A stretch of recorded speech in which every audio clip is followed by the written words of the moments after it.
এত সুন্দর বাচ্চার চেহারা, সবাই দেখে অবাক হয়ে যায়। এখন এই বাচ্চার নাম কি রাখা যায়? আব্দুল মুত্তালিব মক্কা লিডার দেখে ডাকলেন, এ লিডারেরা, আমার বাড়িতে তোমাদের দাওয়াত, আসো না, আমার একটা নাতি হয়েছে। সেই নাতিকে যেই দেখে সেই অবাক হয়ে পড়ে যায়, আসো না, আসো না, ওই বাচ্চার নাম কি রাখা যায়? আব্দুল মুত্তালিব মক্কার বড় বড় লিডারদেরকে তার বাড়িতে নিয়ে আসছে ওই বাচ্চার নাম রাখার জন্য। যখন মক্কার বড় বড় লিডারেরা বাড়িতে আসছে, এখন বাচ্চার চেহারা দেখে সবাই অবাক হয়ে পড়ছে। আরে এত সুন্দর বাচ্চার চেহারা আমি তো আমার জিন্দেগিতেও দেখি নাই।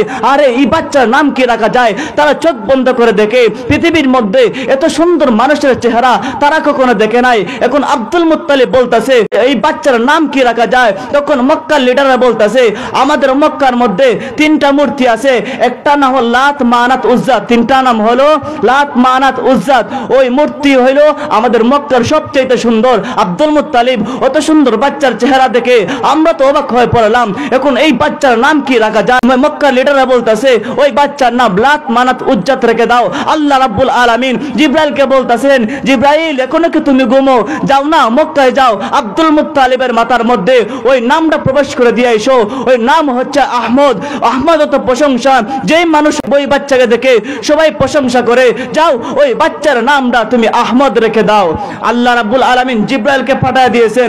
জিব্রাইল আলাইহিস সালাতু ওয়াস সালাম আসেন, আয়েশা ওই নামটা আব্দুল মুত্তালিবের মাথার মধ্যে ঢুকিয়ে দিয়েছেন।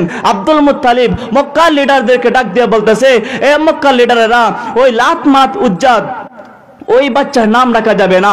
যেহেতু সবাই ওই বাচ্চাকে দেখে প্রশংসা করে, তাহলে আমি আহমদ রেখে দেই, তাহলে সবাই প্রশংসা করবে। আর আহমদ অর্থই প্রশংসা, বলেন না সুবহানাল্লাহ।